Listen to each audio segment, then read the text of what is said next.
pretenders are worse than murderers. Would you be alive if you didn't take milk, you didn't take food for at least 3 months? I'm here because I believe that was properly fed, and that's why I'm talking to you to tell you that poor nutrition is the leading cause of death and there is a solution for it. From a philosophical point of view, a good head and a good heart are always a formidable combination. But when you add to that a literate pen or tongue, then you have something very special. Unakaa kama umeona ghost. Unakumbuka zile dada alisema he's a jack of all trades? Yes. So miss kumget, so nilimvako kama any lawyer. A lawyer? Why don't you come and join me in my IT firm? I'm looking for an IT assistant. An office assistant, actually. I'm sure if I call him myself, he'll create time. No, don't bother. I'll tell him I know him. I think I even have his number here. No, don't. Why?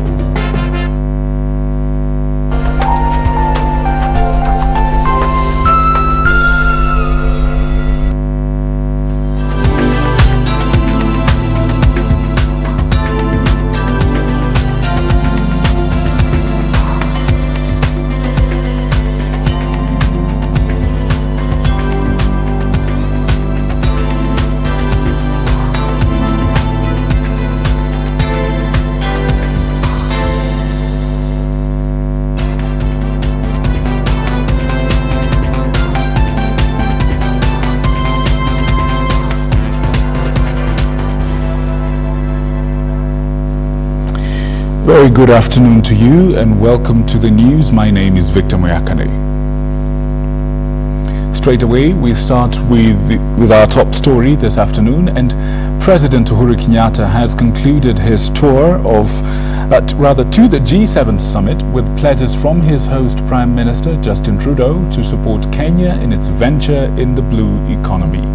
Committing to strengthen bilateral and trade relations between the two countries, Prime Minister Trudeau, who held bilateral talks with President Kenyatta, committed to send a delegation at the Blue Economy Summit as a move to boost the creation of new opportunities out of oceans and sea resources.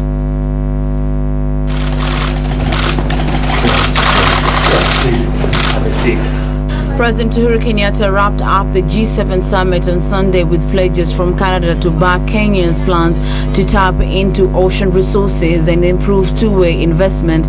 President Kenyatta met his host, Prime Minister Justin Trudeau, in Quebec City for bilateral talks, and the Canadian leader committed to working to strengthen bilateral and trade relations between the two countries. I think your focus, especially on the blue economy and our oceans and on sustainability, and how we can use these oceans to help end poverty, create opportunity, and also create wealth for our respective nations and the globe, while preserving it for future generations, I think is a fantastic thing, and we were very, very happy to be party to it. And also your focus on the main G7 meeting, women and girls, I think is something that is of extreme importance to our continent. I was just having a discussion with a World Bank group, and the recognition that by excluding women, obviously Kenya's leadership, not just in East Africa and on the continent, but around the world, particularly on the issues of oceans, which is such an important one right now, as we all look forward to this Nairobi conference that's coming up. But the friendship and relationship between Kenya and Canada goes back a long way, as this beautiful picture you've given me shows from a trip I did with my father and brothers way back in the early 1980s. Prime Minister Trudeau assured President Kenyatta that he would bring a large delegation to Kenya for the Blue Economy Summit as a move to boost the creation of new opportunities out of oceans and seas resources.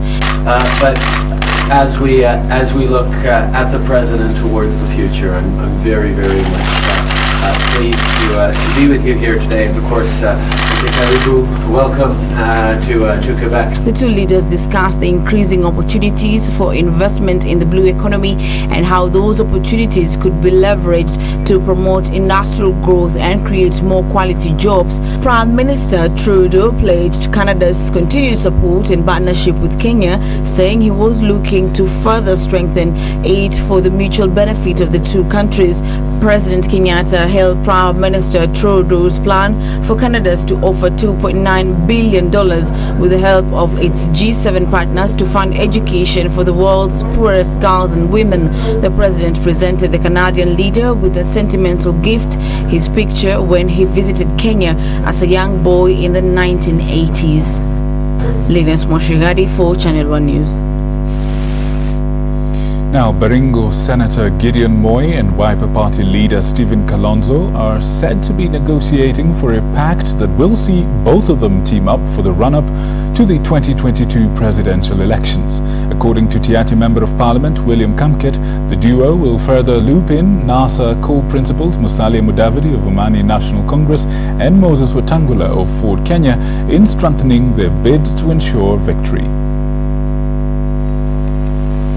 The two are said to be banking on the support of their followers from the vast backyards and that negotiating will see them clinch the presidency come 2022. Anataka kuongea na Mheshimiwa Kalonzo wasikizane kiwazee. Si maneno baada ya Uhuru kumaliza taenda aje?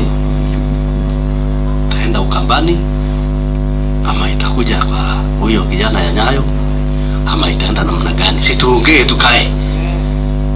Hiyo ndio message nimekuja naye leo.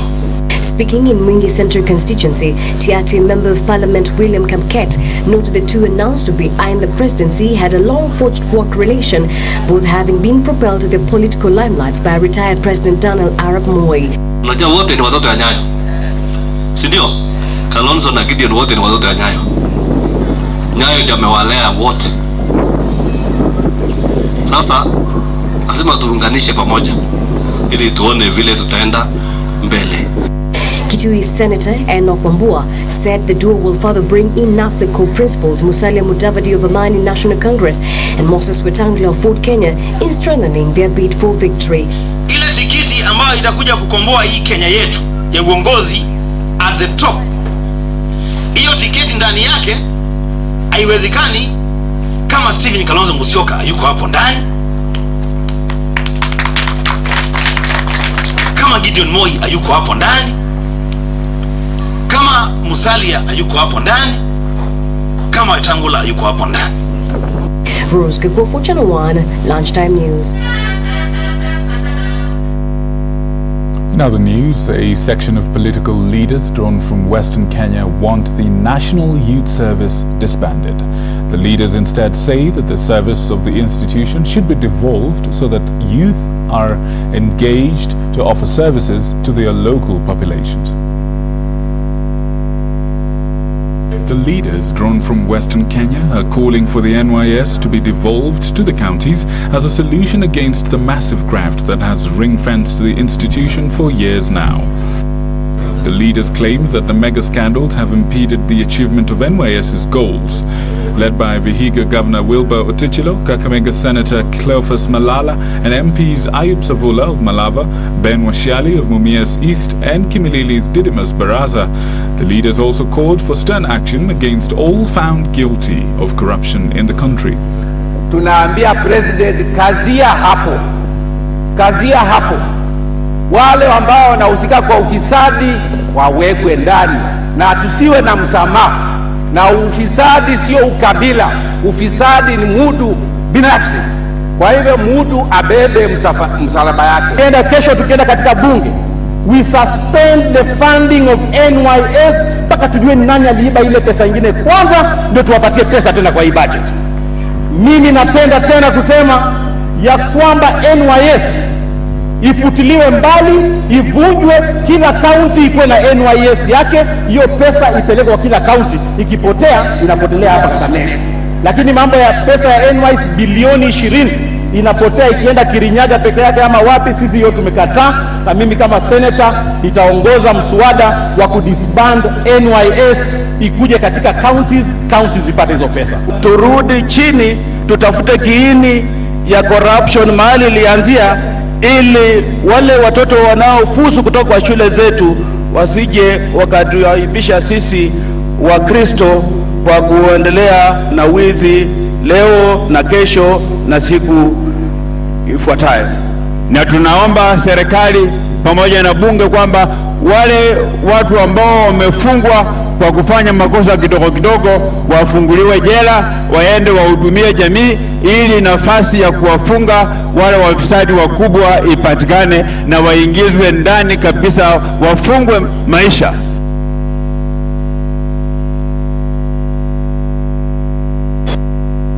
In other news, First Lady Margaret Kenyatta is set to deliver a keynote address at Harvard University in Massachusetts, United States, outlining the successes of the Beyond Leadership Forum on Education and Health has attracted 15 African countries and is designed to stimulate transformative vision, enhance leadership effectiveness and political intelligence among leaders.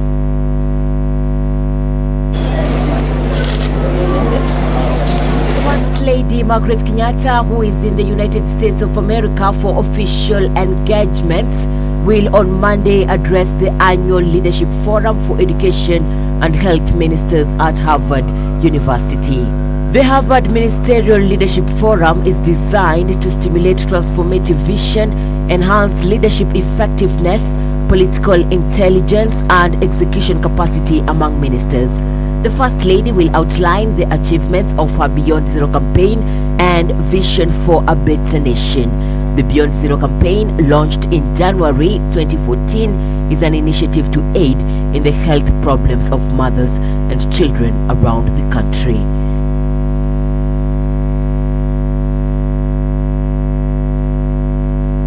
Islamic scholars from Al-Azhar University in Egypt have called on all members of the Muslim community to respect and peacefully coexist with other religions. The scholars claim that the issue of radicalization of young people to fight and oppose other religions has caused more harm and suspicions, leading to the Muslim communities being sidelined in the non-Islamic world. Muslims have been asked to reject or ignore the aspects of fundamentalist Islam that encourage Islamist domination over all other religions. Speaking in Mombasa, Sheikh Mudah Ahmed said Muslims youth have been misled to fight and engage in radicalization, hence creating a bad name for Islam as a religion. Leo tulikuwa katika kongamano la kueleza upesi au wepesi wa Uislamu katika kuishi na wasiokuwa Waislamu. Muislamu anatakiwa aishi na mwenzake vipi ambaye si Muislamu? Je, Muislamu anamtizama asiyekuwa Muislamu kama kiumbe kibaya ama anamtizama kama kiumbe kizuri? Kama tulivyofahamishwa katika mazungumzo mara nyingi kwamba Uislamu ni dini ya amani. Uislamu ni dini ya upendo. Uislamu ni dini ya kumtambua asiyekuwa Muislamu kama mwanadamu. Ahmed, who is Kenya courtesy of Egypt's embassy, claims that young people are soft praise because of distorted Islamic teachings from some institutions. 7 scholars engage Muslims on teachings of Prophet Muhammad, being the first ever such sitting in Mombasa warning against Islamic teachings to wage war against innocent people in the society. Ahmed, who believes world order is key to solving many problems, asks youth to avoid being misled to fight and engage in radicalization movements. Sharon Zay, Lunchtime News.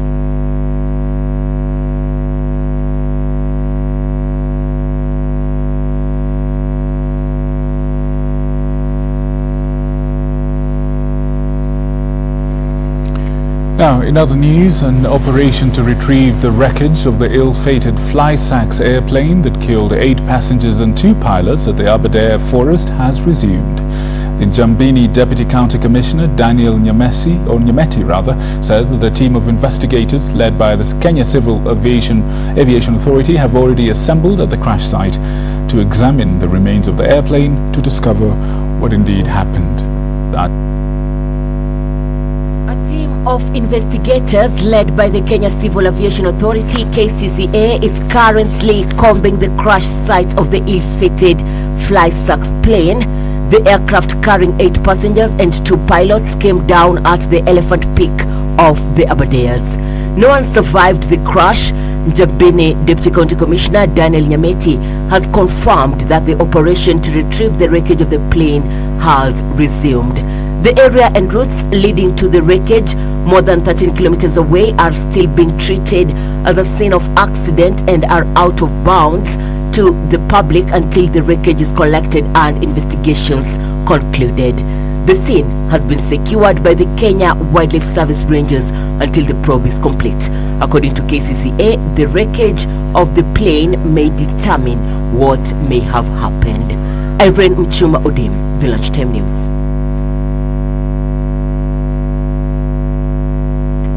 Police in Ijara are set to benefit from over 20 million shillings worth of food and non-food items in a donation amidst calls for political leaders to complement government efforts in tackling insecurity in the northeastern region. The donations will go to police stations and posts close to the Boni forest, believed to be a hideout of the Al-Shabaab insurgents.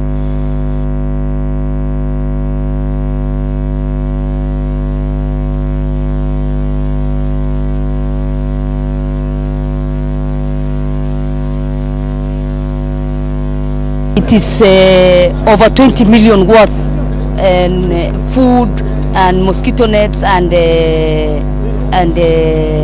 that we are distributing today to various institutions.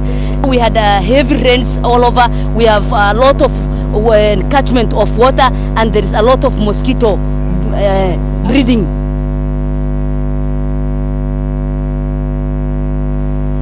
Leaders from the Ma community in Kajiado County have raised concern over the silent animosity that continues to undermine development despite the newfound unity between President Kenyatta and NASA leader Raila Odinga.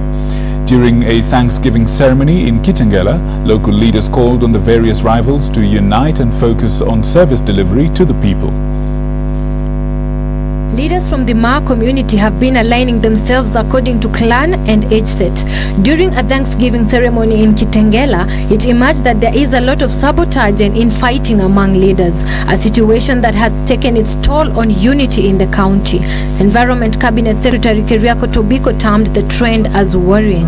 Shida yetu wa Masai ni sisi wenyewe. Afadhali mtu mwingine apate kuliko mwenzako Masai apate. Kajiado West MP George Sunkuya, who has been working closely with the immediate former MP Moses Ole Sakuda to bring together residents of the sub-county, said the community needs urgent reconciliation to contain the animosity. Tushikane sisi wote. Kama ni Beris alishinda, tumshikilie. Kama ni Nyolele kuja ameshika, tushikilie. Kama ni Aisha, wale watu wote ni watu wako sasa. Kajiado East MP Peris Tobiko urged local leaders to stop focusing on division politics based on clanism and instead focus on how to work together for the sake of development of the community. It is very important that we work for the people. It is very important that we unite the people. It is very important that the Maasais will not follow clannism.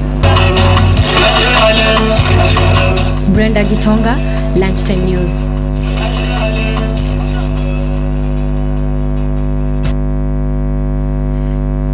We now take a short break. We'll be right back. Please stay tuned.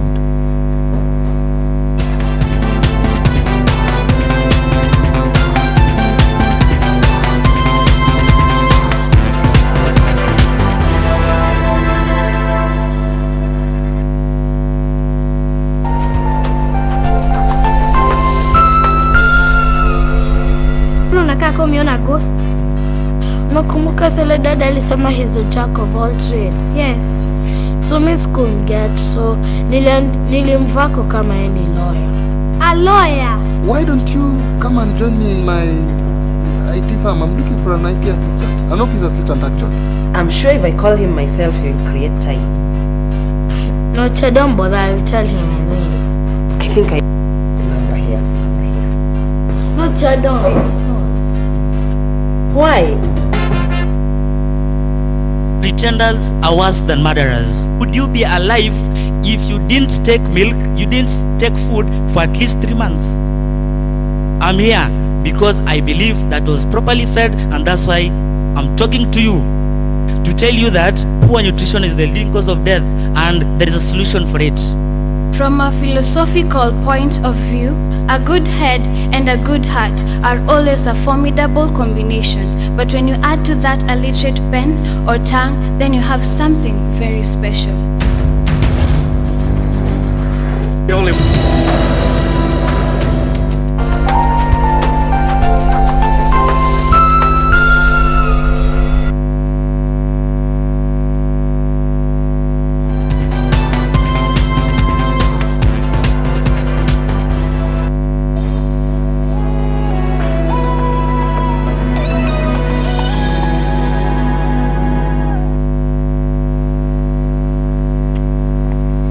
On the international scene, a rescue vessel carrying 629 migrants is stranded in the Mediterranean after Italy's new Interior Minister, Matteo Salvini, refused permission for it to dock at the port.